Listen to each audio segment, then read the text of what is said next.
alumni here. Nicholas Rasmussen, Acting Executive Director and Senior Director for National Security and Counterterrorism at the McCain Institute, and former head of the National Counterterrorism Center. And Anne-Marie Slaughter, CEO of New America and former Director of Policy Planning. Eric, over to you. Okay, thank you. So yeah, as you said, a very eventful week in the Middle East with the assassination of the Iranian general Qasem Soleimani, followed by the Iranian retaliation on 2 U.S. military bases in Iraq. So why don't we start out with that topic, and then we'll move on to some others. There's plenty to talk about in the Middle East. So I actually noticed, Eric, that yesterday you published an op-ed on this subject in terms of agreeing with this, with the assassination of the Iranian general, and saying that this was a wise or shrewd deterrence move. Would you like to elaborate on that, and then maybe others could interject? Well, thanks, Eric. I'll be happy to do that. First, I do want to thank David for inviting me to be down here. I've been watching the panels for the last day and a half, and I think this is really an incredible event and accomplishment. I've learned a lot, so I'm pleased to be here, and pleased to be here with the panelists, many of whom are either former colleagues in government or people I've admired from afar. So the op-ed in the journal that Frank Miller, who's a former colleague of mine in government, was senior director at the NSC for Defense and an expert on deterrence, was really about the issue of deterrence. And Iran, and in particular the Iranian Islamic Revolutionary Guard's Quds Force, has in fact been waging war against the United States since at least 1983, when they, through their proxies, blew up the U.S. Embassy in Beirut, the Marine barracks several months later, and any number of other incidents since then. The United States, for a variety of reasons, with one exception in 1988, had chosen to respond to this by only attacking Iran's proxies, never actually imposing a cost on the regime itself. And the essence of deterrence is to hold at risk something of value that, that your adversary does not want to lose. And I wouldn't say, I don't think Frank and I want to be triumphalist about this. I don't think that this one action, reestablishes U.S. deterrence vis-a-vis Iran, but it's certainly a first step in that direction. And I think you can actually see that in terms of how the Iranians chose to respond. And I think, the message that was sent by Foreign Minister Zarif in connection with the missile attacks on the Al-Assad Air Base and on Erbil was the question. I don't know how you say no mas in Farsi, but that it was the equivalent. And now, that's not to say that the administration is going to carry this off very well in the future. A lot will depend on next steps and a variety of other factors that are a little hard to judge at this point. But from the point of view of sending a deterrent message, I think this was, a very, judicious, prudential act. Now, one other factor I think that needs to be considered here is how this was done. So, the fact that Soleimani was meeting with Mutandas, who's a terrorist with a very long rap sheet, going back to Nick might want to comment on this. He goes back to the 1983 bombing of the U.S. Embassy in Kuwait, sends a deterrent message not just to Iran, but also to its proxies. If you were one of the leaders of one of the Iranian-sponsored militias in Syria or Iraq, or a Houthi leader in Yemen, or one of the other Iranian surrogates in the region, and you get the message that says, General Khani, who's General Soleimani's successor, would really like to meet you. Would you come to the airport to meet with him? You're probably going to think twice about whether you want to take that meeting. And so this is not only, I think, a deterrent message to Iran, it's also a deterrent message to the proxies. And again, a lot depends on next steps, and people can differ on that, but I think this was the beginning of trying to reestablish some form of deterrent against Iran's persistent use of subconventional warfare against the United States, and really a broader attack on the international order with the taking of hostages and use of hostages, et cetera. Does anyone want to respond before I ask follow-up questions? Yeah. I figured. So let me also just say this is my third conference, and it just gets better every year, and we're really developing a community both among speakers and audience, and it's a delight to be at FIU, and a particular shout out to the fabulous students who've been part of the conversation. And I will start also by saying, Soleimani was a bad guy, right? And responsible for the deaths of many Americans and many others. In some, nothing I'm about to say says that he wasn't an enemy of the United States. He was, and I also think it's true that we've been at war with Iran in the way that being at war is now happening, which is of an important larger implication of this discussion, that we haven't had declared war for a very long time. Iran effectively did declare war on us, and we've been fighting with them, mostly through proxies. But the idea that it's done, I mean, Zarif actually said, no, it's not done. That was the first thing they did. They responded in a way that allowed us both to stand down, which is a good thing, because if right now we were at hot war with Iran, I think, Eric, you'd have had a different answer.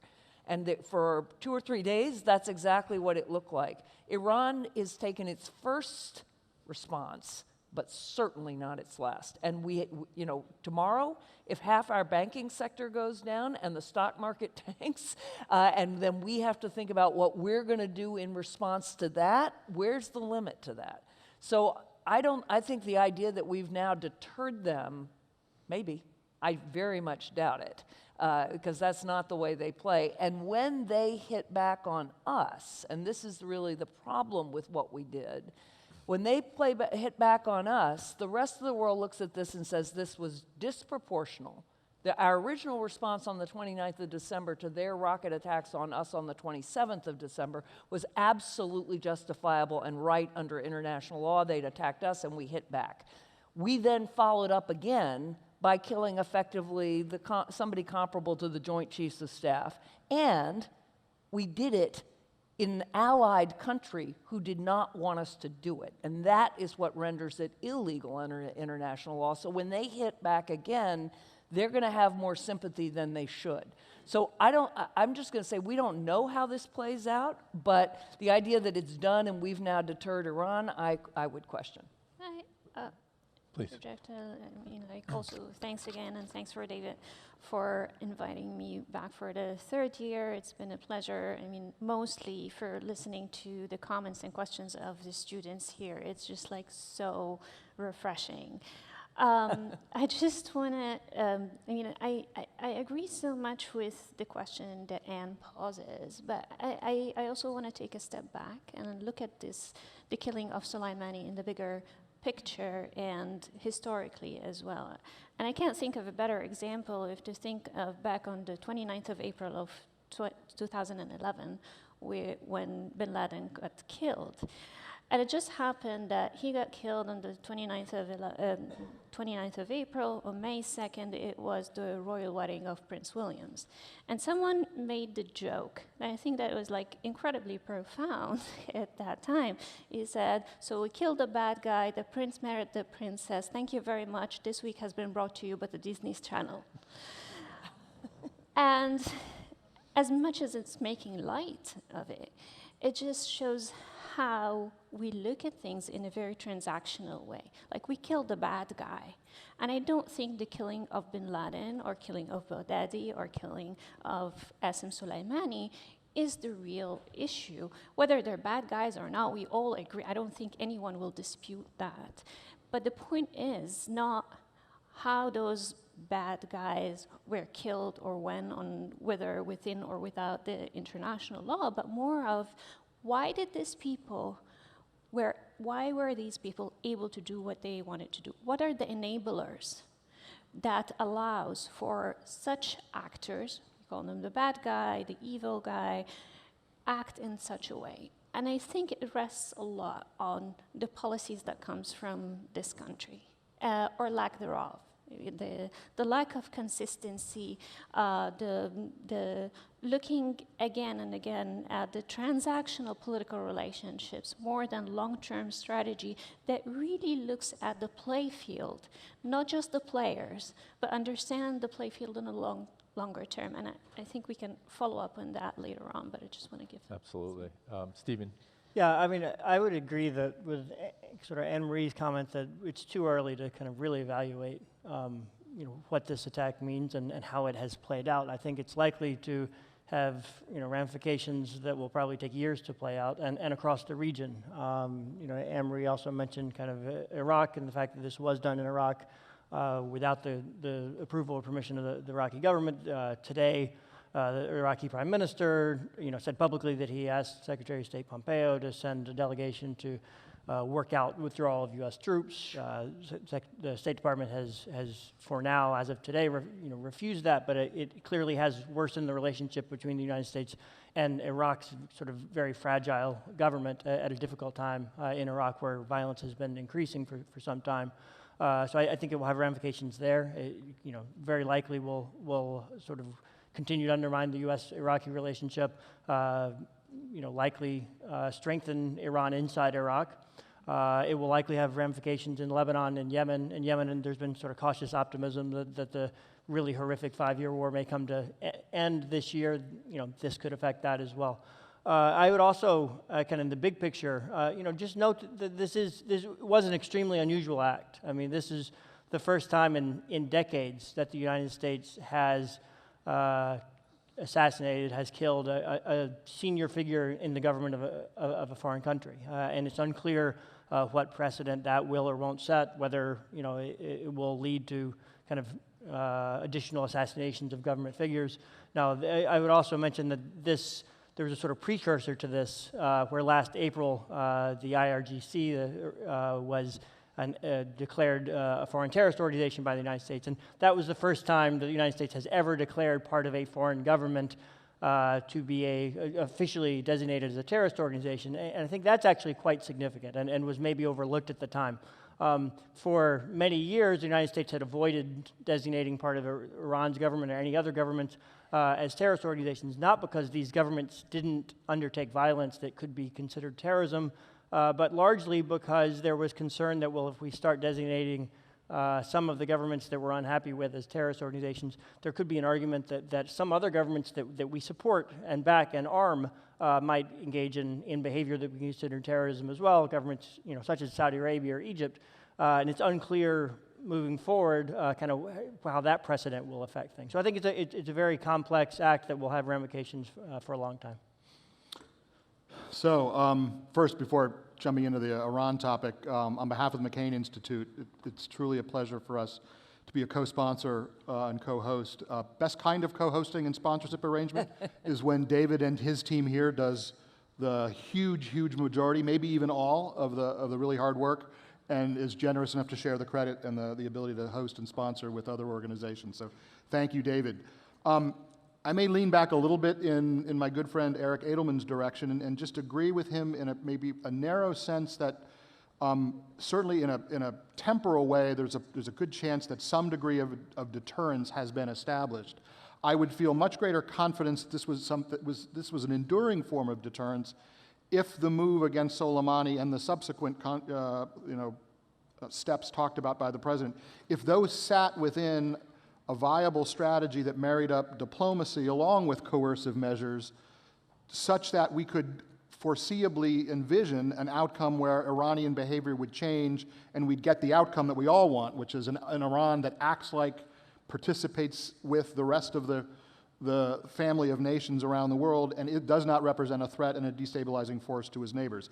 And yet with this administration's approach to Iran right now, we have a pretty good sense of the end state they want, but very little sense of the how and the what of getting there. And you can't simply just wish and assume that because you declare an end state that others will simply capitulate and fall in line. And then I would just echo a little bit Stephen's point here about the perhaps right now underappreciated costs of this current phase of coercive diplomacy, and that is if the cost of this ends up being a dramatically reduced counterterrorism capability in the region because U.S. personnel, military intelligence, diplomatic, are either expelled or wished out of Iraq, then we're not better off. And if we have paid, and this has been written about in recent days by some of my colleagues, including Luke Hartig, who has talked about the very real and very tangible counterterrorism costs that we are likely to experience.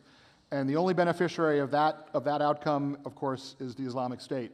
And we could talk about how that was a problem we were ready to worry about even before any of this latest episode. And this latest episode and the Iraqi government's response only heightens my concern about that outcome.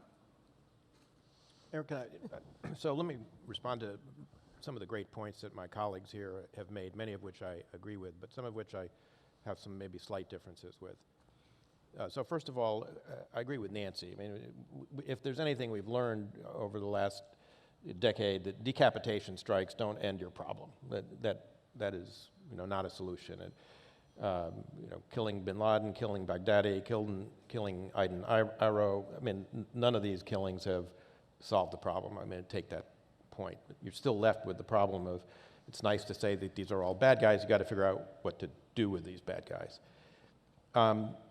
And I agree very much that, I certainly hope my comments initially didn't suggest that we have solved the problem and we've deterred Iran. I agree with Anne-Marie. I think we are likely to see Iran down the road try and equal the score. And I think they will go after probably some senior military or diplomatic official to try and do something that they would regard as roughly approximate to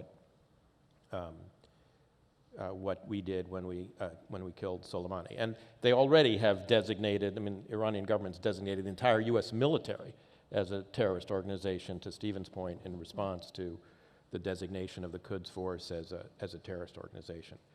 But let me suggest some reasons why I think the Iranians really are recalibrating a little bit, and I think it's worth walking through some of the history here, too.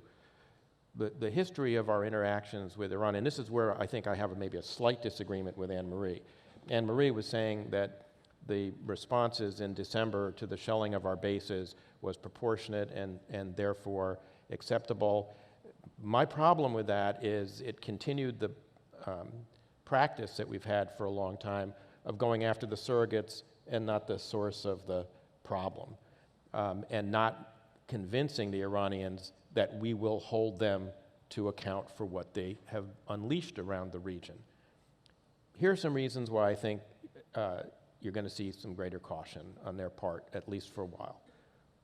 One, going back to the hostage crisis, the record of our strategic interactions with Iran is that when they've been confronted with a threat of force that was credible or an actual use of force, like the 1988 naval operation Praying Mantis that took out half the Iranian Navy, they have actually pulled back and recalibrated in every occasion. Even on those occasions when we did things that they believed were intentional but were accidental, like the USS Vincennes shoot down of the Airbus, ultimately led the Ayatollah Khomeini to decide to end the Iran-Iraq war. So there's that history which I think has to be taken into account.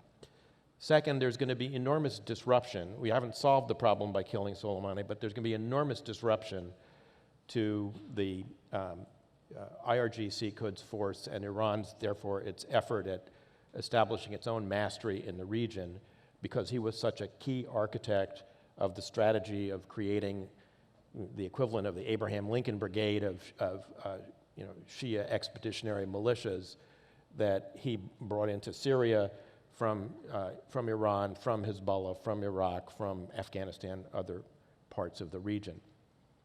General Khani has a different biography and background. He may get to the point where he's capable of running this operation, but it's going to be months before he develops the kind of personal ties both to state actors and to non-state actors that Soleimani had. Secondly, I share Nick's view that what happens in Iraq is absolutely crucial, and Steve's view as well. But again, I think there should be some cautionary notes introduced here. The vote in the core, the Council of Representatives, was one in which they barely had a quorum, barely had a majority, and that was because the Sunni Arab and Kurdish members of the core voted with their feet and didn't show up. And what they were basically saying is they didn't want to be in a position of having to vote on this issue because they do not want U.S. forces to leave. We'll see whether Adel Abdul Mahdi, who's delivered the message that Steve mentioned, pursues this, or whether he's just looking to play for time and buy a lot of time until passions cool and things return to normal. By the way, I would note that the vote in the core didn't say that U.S. forces should leave. It said foreign forces should leave. And in that case, the Iranians might want to be careful what they wish for because they might get it. Because right now, there are a whole lot more Iranian forces inside Iraq than U.S. That's interesting. And so that's, I think, another cautionary note for the Iranians as they recalibrate all of this. Syria, which has been a major effort on the part of Iran in the region. Qasem Soleimani is the guy who created this and who was holding it together. He's the person who went to Moscow in August of 2015, persuaded Vladimir Putin to create this alliance in which Russia supplied the air cover and air power, and Iran supplied the cannon fodder in the form of these Iraqi Shia militias and Iranian Shia militias, et cetera, that solved Bashar al-Assad's manpower problem. He was running into a crucial manpower problem. The regime had literally run out of soldiers. Soleimani is the guy who solved that problem, created the opportunity for Russia and Iran to reverse what was going on in Syria and put Assad essentially on the cusp of being back in charge. They're trying to clean out the last pockets of opposition in Idlib now, but without Soleimani holding this together, how is this all going to work? The Iranians have to be very concerned about all the sunk costs they've had in Syria and whether this comes unraveled. And then, frankly, they've got to be concerned about blowback, into Iran. I know there were 1 million people in the street for Soleimani's funeral. Washington Post had a very interesting article about exactly how and why all those people went into the street. A lot of it was directed, of course, by the regime. But let's not forget that just a month or two ago, there were millions of Iranians in the street decrying the very thing that Qasem Soleimani is the poster child for, which is an adventurous Iranian policy in the region that was subjecting Iran to enormous costs in the form of sanctions, and which didn't benefit the average Iranian one bit. So all of those things, I think, are going to incline them to caution. And then there's one final point. The Iranians and Qasem Soleimani personally, because he personally tweeted out and taunted President Trump, had drawn the conclusion that President Trump, however ferocious his rhetoric might be, was really the same as Barack Obama. He did not want to be involved in a war in the Middle East, another war. He wanted to end the endless wars. He wanted to get out of the Middle East. And that therefore, in the light of the various things that they had done since June, attacks on shipping in the Gulf, shooting down two U.S. Unmanned aerial vehicles, attacking the oil production facilities in Abqaiq, would do precisely nothing. And that's what Soleimani taunted Trump by saying. They clearly now have to recalculate what Donald Trump is capable of doing. And again, I'm not here to speak as a representative of the administration. God knows I signed all 4 of the Never Trump letters. But that is something that they're going to have to work through over the next few months as they figure this out. I think there's been a lot of talk that our adversaries were going to take advantage of a president who was tied up with impeachment and therefore was going to be constrained in what he could do. That may still be true, but they may also have to contend with the notion that they've got a president who's cornered and wounded and might lash out and do things in ways that they never anticipated. Sorry, Nick, you wanted to say something? I want to step outside the frame of Middle East politics for a second, which is strange in a panel focused on the Middle East, but I think one of the reasons there might have been some concern about the president's decisions in the Iran context right now is also because, more broadly speaking, there's just a general lack of confidence, I believe, in the way in which decisions get teed up, evaluated, options developed, intelligence consumed, all of those factors that kind of go into the traditional process of making national security policy. And I know that makes me sound like a career bureaucrat, but that's who I am and that's what I was.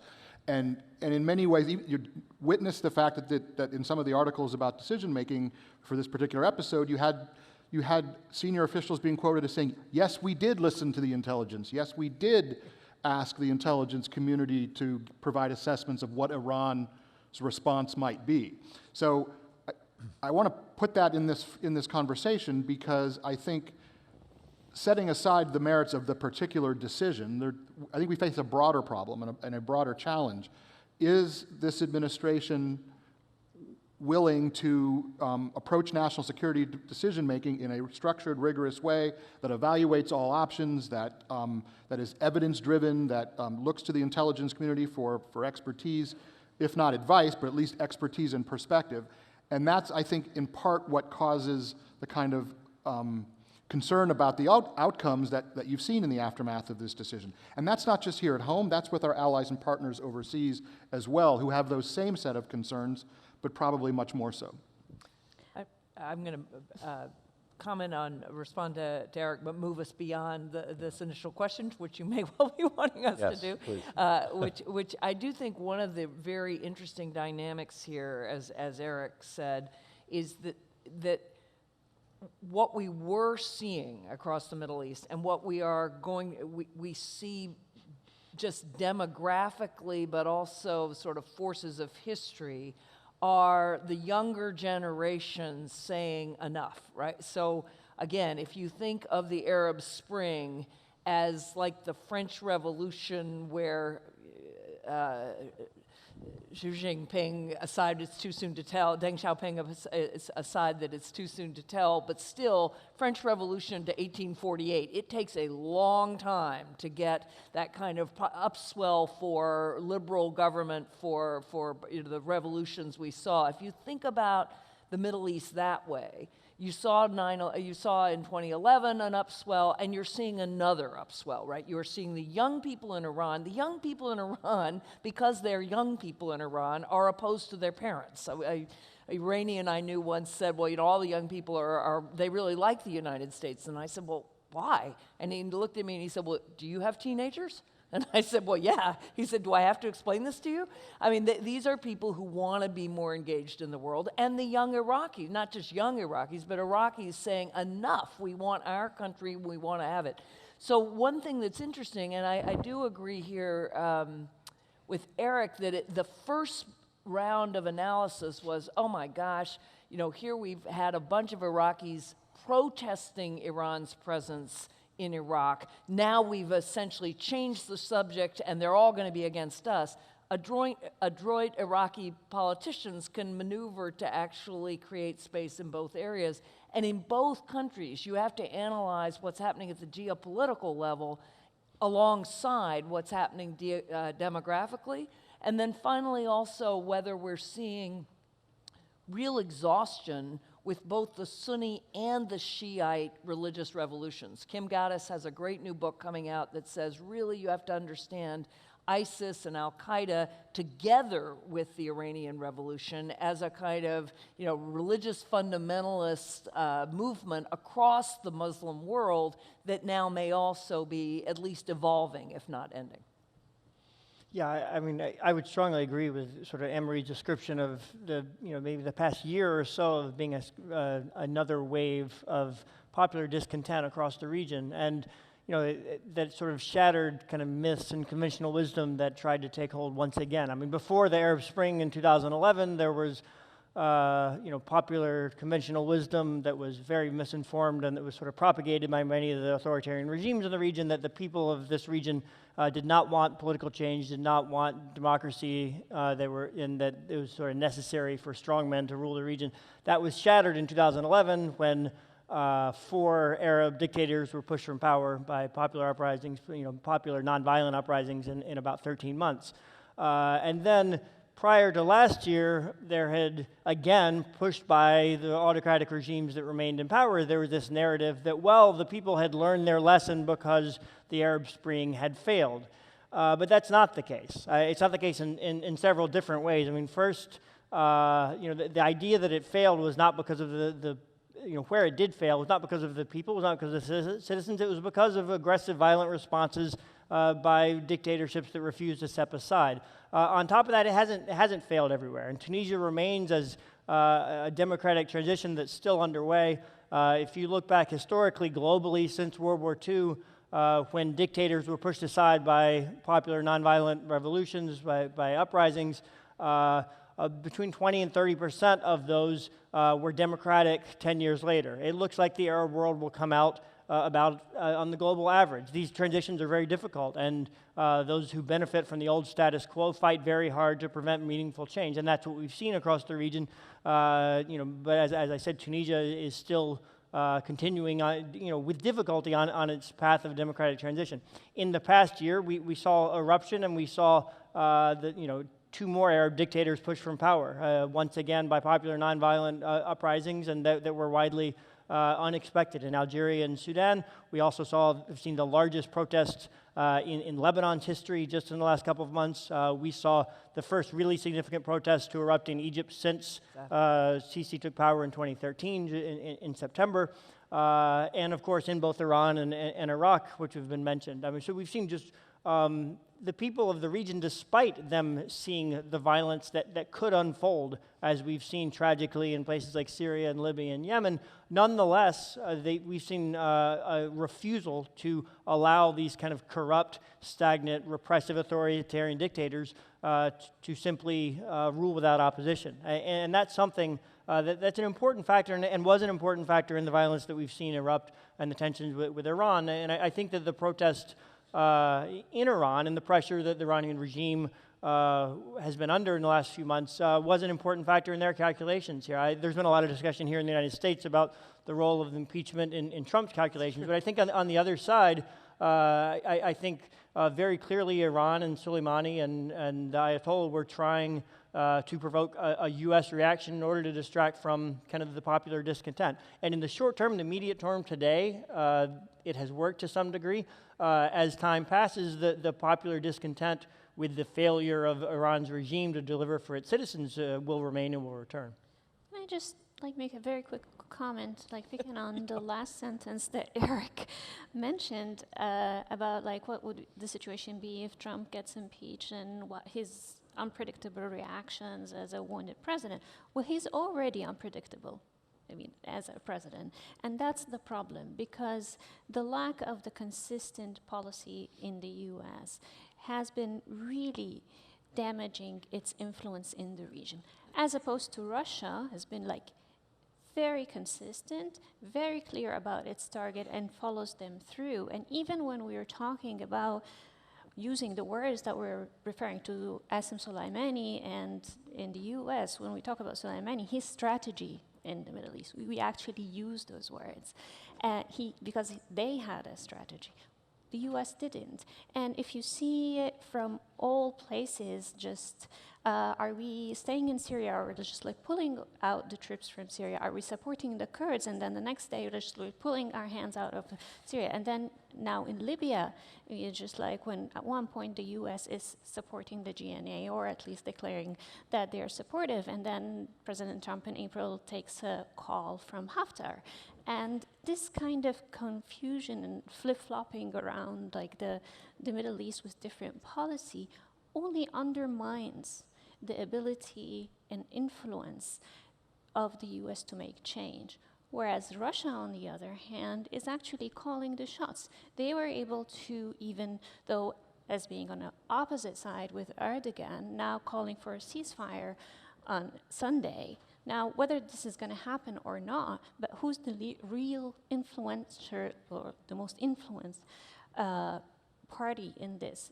It's Russia. And it's not because what they're doing and who is the good guy and the bad guy, it's because they have a strategy and they follow it through, where the US, not just with the Trump administration, this has been the case also with the Obama administration, the lack of consistency, and also this is also part of a manifestation of the lack of understanding of the local dynamics in those countries. So I guess we still have a few more minutes before we open it up. But you touched on a lot of questions that I wanted to ask and a lot of points. In terms of the big picture, because we focus a lot on Iranian grievances, US grievances towards Iran, but what does this event or this incident do for US leadership, not just in the region, but globally? I mean, Stephen, you touched on how this may set a dangerous precedent in terms of creating a scenario of open season against senior military and government officials now using drone strikes or other means against them. In terms of, I mean, can we still be a force, the United States, of stability, of democratization, of human rights in this region and the world at large? I mean, even going back to, the U.S. invasion of Iraq in 2003, the NATO regime change in Libya that created instability there, and even with this, I mean, we've withdrawn from a multilateral agreement with the Iranians and others as well. We've increased economic sanctions against them and designated their military a terrorist organization, including also with this attack. I mean, what does it say about U.S. democracy when we just didn't even inform Congress or didn't even receive congressional approval? So, I mean, do we have a leg to stand on anymore now in the region when it comes to these issues? So I'll start. One of the questions you posed there is you said that can the U.S. still be a force for stability, democratization, and human rights in the region? And sadly, I think our country has never been an effective force for any of those things in this region. I think the United States has been an effective force for stability and democratization and human rights in many other parts of the world. Tragically, the Middle East is not somewhere where we've played that role. And we've seen the two previous U.S. administrations, the Bush administration and then the Obama administration, belatedly kind of following the Arab Spring, sort of rhetorically acknowledge that we needed to support democratization and human rights in different ways, but I think without success and without a real commitment to doing so. The U.S. approach to the region for decades has fundamentally been trying to achieve stability by partnering with the dictatorships that are in charge, by many of them, not all of them, not Iran, but many of the authoritarian repressive governments across the region are armed primarily by the United States, are seen as client states, and that approach to achieve stability in that manner has failed. And the Bush administration, President Bush and Secretary of State Condoleezza Rice acknowledged that publicly and announced that we would shift course and no longer do that. But I think the Bush administration's shift was sort of somewhat short-lived and unsuccessful. I mean, there was some pressure applied to a few U.S. allies, including in Egypt. Following the Arab Spring, the Obama administration belatedly tried to be supportive, but only half-heartedly as well. We haven't yet seen any signal of that kind of shift during this administration. But so your framing of can the U.S. be a force for stability and democratization and human rights, I think we can only be a positive force for stability if we try to be a positive force for democratization and human rights. And up till now, there hasn't really been a merging of those things. I think the Middle East will remain unstable and violent as long as there are not stable democratic governments in place, just as has been the case with many other regions of the world. Most other regions of the world have become less violent, less marred by conflict once stable democratic governments emerge. I think the U.S. must do a much better job of focusing on that, of trying to support those countries that are trying to change, like Tunisia, Algeria, which is in early stages of its transition, Sudan. I think these should be priorities I think the best way to see stability is to see democratic governments across the region. The best way to get them across the region, has to be get a few of them stable as examples. And too often we focus on the conflict areas of the moment rather than focusing on some of the other countries that are in very important stages before conflict. And it's much more difficult to bring conflict to a close once it's started. Policy can be much more effective in helping constructive change in the absence of conflict than trying to patch things back together after the fact. Yeah. So I agree with all that. And I was thinking, I'm going to date myself, well, at least Nick and probably Eric and I, when I was where the FIU students in the room are, when I was in college, we had a dual pillar strategy in the Middle East. And the dual pillars were Saudi Arabia and Iran. And they were our dual pillars for stability, right? For oil above all, because after the 1973 oil embargo. And if you look at that, you see, first Iran, we were just saying in 1979, blows that up, and the Iranian people have had enough. The Saudi people never revolted in a way that toppled the government, but of course, much of the support for jihadi terrorism, for Al-Qaeda, for other forms of Sunni violence came out of Saudi Arabia. So in both cases, that did not work. But because that was our strategy, we are not seen by the people as standing for democracy and human rights. And I think you got it exactly right. We tried a bit in Egypt, half-heartedly. We never did anything in Syria. Since I'm out of office, I will say that if I were thinking about a strategy for the Middle East, I think it's pretty clear that Americans across the board, and this is not just this administration, this was the end of the George W. Bush administration in part because of real disillusionment with the Iraq War, and all the way through the Obama administration, Americans are saying, why are we there? Why are we both spending blood and treasure when we're not seeing real progress? I think we do essentially have to pull way back. Pull out, no, but pull way back. Keeping special forces intelligence, yes. I mean, that's part of just defending ourselves. It's also part of having any role.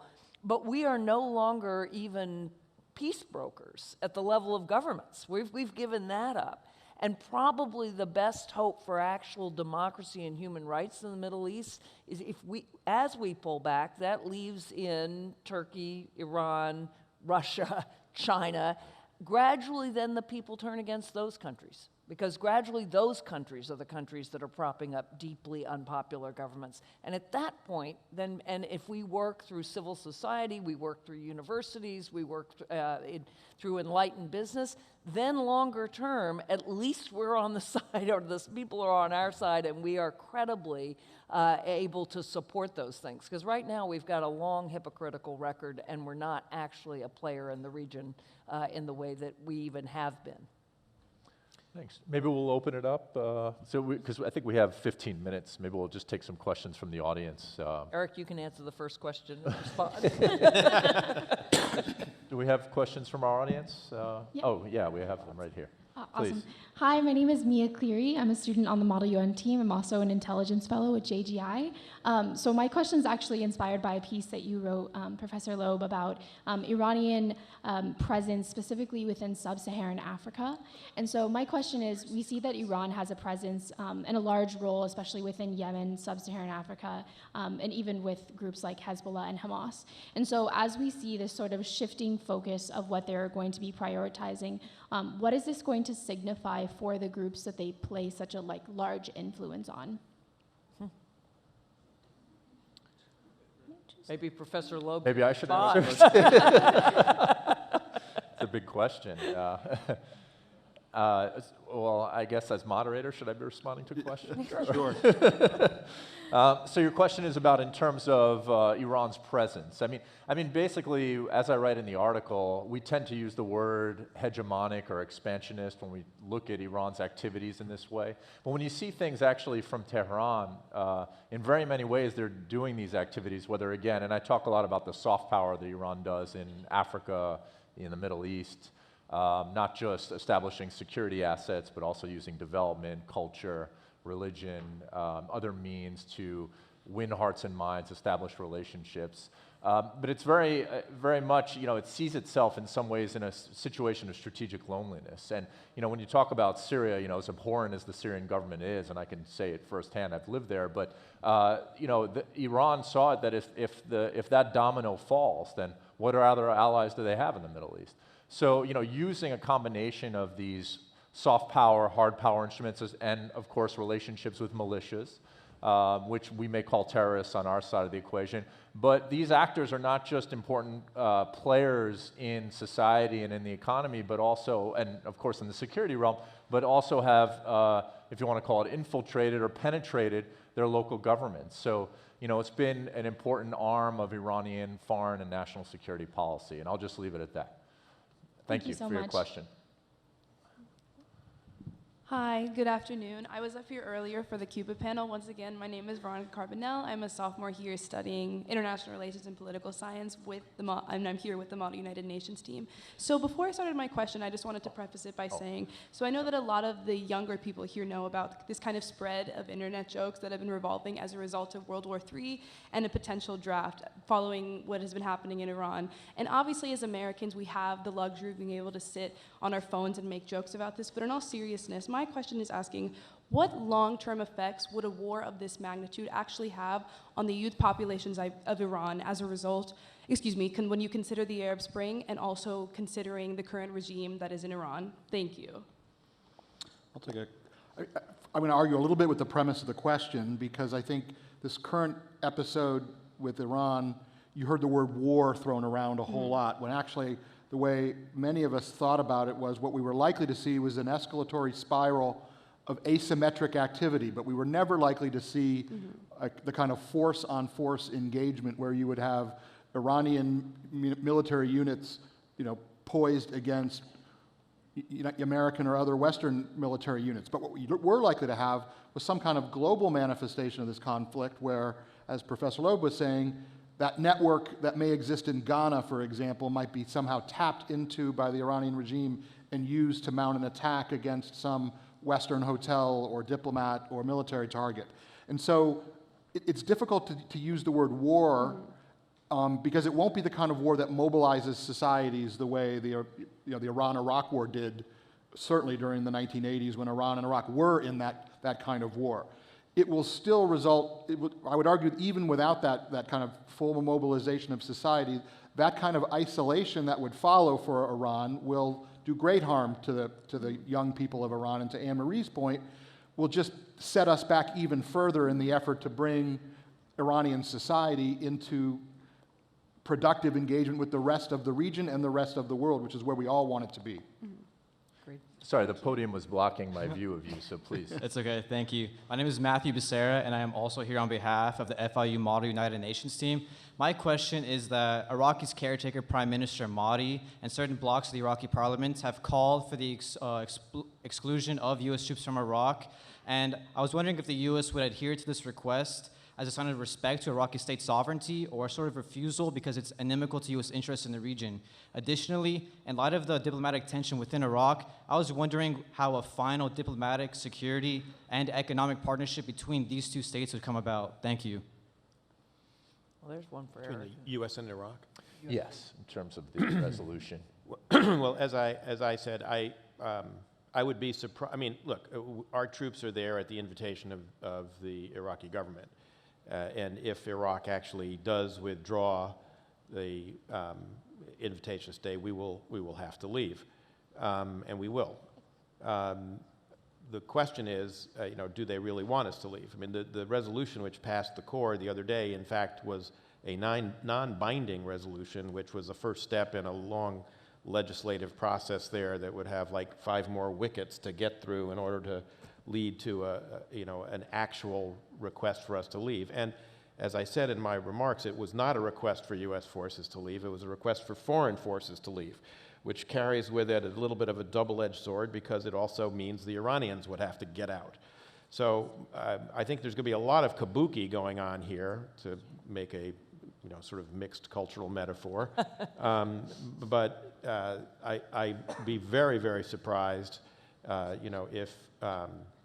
if we are asked to leave, because I don't think, even Adel Abdel-Mahdi wants to be left alone with overweening Iranian influence. After all, he just resigned as prime minister because 1.5 million Iraqis were in the streets, demanding an end to Iran's overwhelming and overweening political influence in Iraq. So I suspect that this is not going to come to pass. Having said that,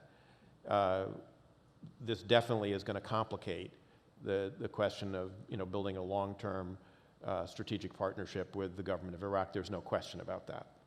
Yeah, I would just add, it's not all or nothing either. I think it's quite likely that there'll be some kind of negotiated reduction. It could be shifting of U.S. troops to be more heavily concentrated in the north in the Kurdish region, which also could complicate internal dynamics in Iraq. So we'll see. Whoever's at the microphone first. Hello, my name is Jake Lieberman, and I just had a question. Is this better? Okay. Yeah, you're tall, so if you just lean well into it so we can hear. I just have a question for, I guess, everyone in the panel, and it's about Yemen. Actually, a lot of questions. As you all know, Yemen is experiencing some of the worst human rights violations that the world is seeing right now. And just had some questions. How can we influence the Saudis and Iranians to back off on their very destructive proxy war? And also, can another ceasefire be issued and aid be funneled into the country like we saw in Somalia? Sorry, if you could just restrict your questions to maybe one or two, because we're running out of time, as opposed to a list. Okay. Sorry, just one more. And also, what about a referendum for the Southern Transitional Council? Can that be an option on the table? Thank you. Thanks.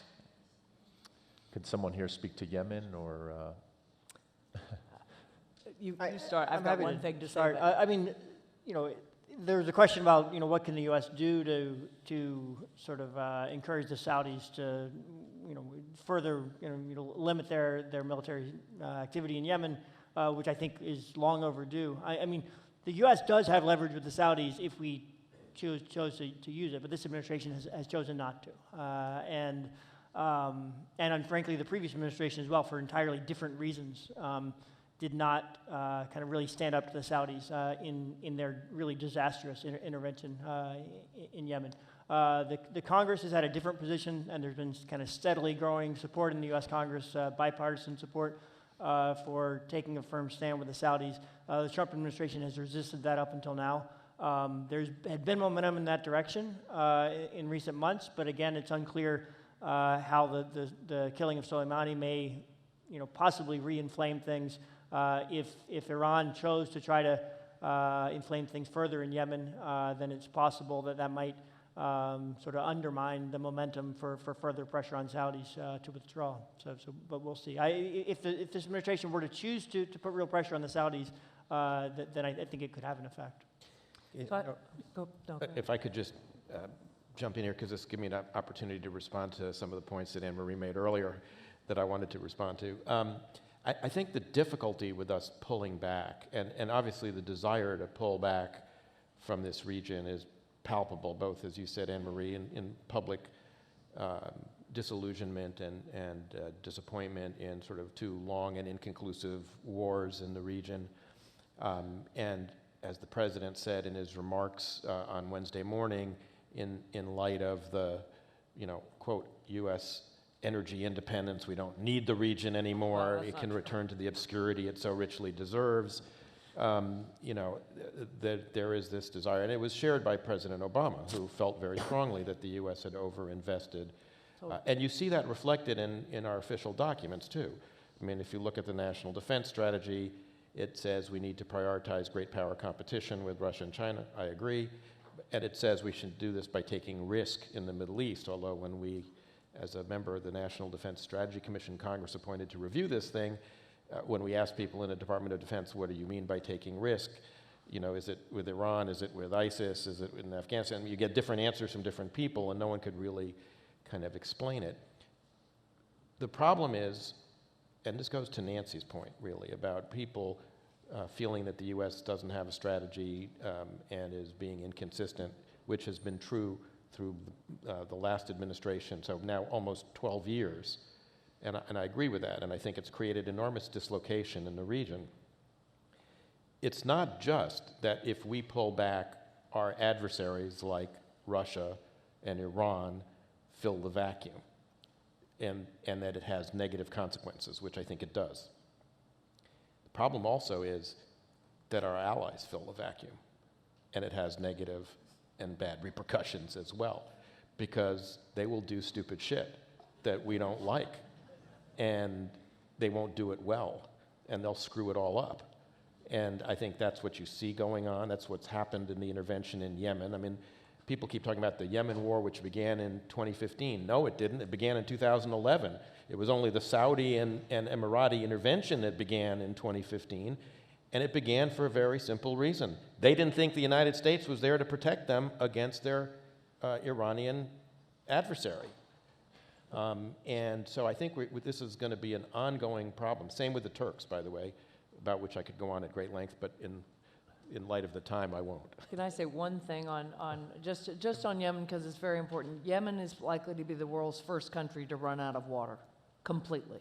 So the other thing that we have to think about when we think about these issues is that, you know, the Middle East is on the cutting edge of climate change, and not in a good way. And that's partly what creates conflict, as people have less and less resources. They pour into the cities, they fight more. So part of what we have to think about when we think about that is the natural resource problem as well. And the place I'll agree with Eric is just, I think we can be there particularly in enabling and encouraging regional solutions and organizations. Right? With the GCC, it is the least institutionalized region in the world, and we had made some progress that way. Please. Thank you so much. Good afternoon, everyone. Thank you so much for such a lovely panel. My name is Daniel Sixto. I'm a Model United Nations student as well as a National Security Fellow. So my question shifts a little bit more towards Turkey. Of course, President Erdogan recently has been aligning himself much more with President Putin and shifting the prospects of, or the landscape of the Middle East a little bit towards Russia's favor. So with events such as the acceptance of S-400 missiles, the opening of the Turk Stream gas pipeline, as well as the recent ceasefire for the Idlib region, how do you see the relations between the US and Turkey being constrained, and are there prospects for our interests to be more advocated by by our allies in NATO in the future? I would start with, I think the trajectory that Erdogan is leading Turkey on is very alarming and troubling and not encouraging. And I would also, again, kind of make this connection between domestic rule and domestic repression and the nature of his foreign policy engagement. Again, I think in the long term, the path to success and peace and better relationships between the United States and countries of the region is to see countries move in a more democratic direction. And in Turkey is a perfect example where we've seen the opposite. Over the past decade, Turkey has increasingly become more and more authoritarian and repressive at home. Turkey a decade ago was often cited as kind of an example of a successful democracy in the Muslim world, and Erdogan potentially, in 2005, 2006 is cited as an example of a Muslim democrat. He obviously went in exactly the opposite direction of that, and with that, I think that leads to kind of erratic foreign policy. It also has led to the embrace of autocrats, that he feels more comfortable moving away not only from the United States, but also from Europe and NATO and embracing Putin. And so I think that's been troubling. I think had the United States and Europe been more proactive a number of years ago in trying to halt Erdogan and Turkey's authoritarian slide, I think then we would probably see less severe shift that we're seeing today in the direction of Russia. If I could just say, sorry, Nancy, I think I wanted to say something. Yeah. Just like particularly picking on the point you made about like the reliability on allies, and that's again going back to the idea of influence. And if you want to have real influence, there are two main factors for your allies that you need to consider: reliability and sustainability. Because most of the time, you are putting all your bets on the same horse, if I can use this terminology, but then you realize that after a while, they're no longer relevant. Even if they are the ones that are not really, you are adhering with their policies, but after a while, they are not as much as in control as we had thought. And we've seen this happening back from 2011, and we're seeing this a lot with Erdogan, because he has been playing this game for a long time. He's played it in Syria, now playing it in Libya, just acting as the one who is in control of all the militias and the rebels, and he can just have favors with them and gain favors again with those, so that when he wants to act, they are the ones who are going to play his game.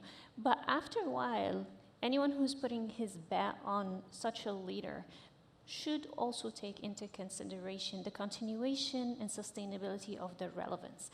And that's why that's the problem of when we are thinking about every issue that we have discussed today, and Anne-Marie has touched upon that, is that we think about what's happening right now, and we think that this current situation is lasting, that this particular leader, whether we like them or not, are going to have the same power and the same relevance, which actually, even if we're having adversaries and we think that they are in power, once they are not, there's always this fear, is oh my God, who are we dealing with right now?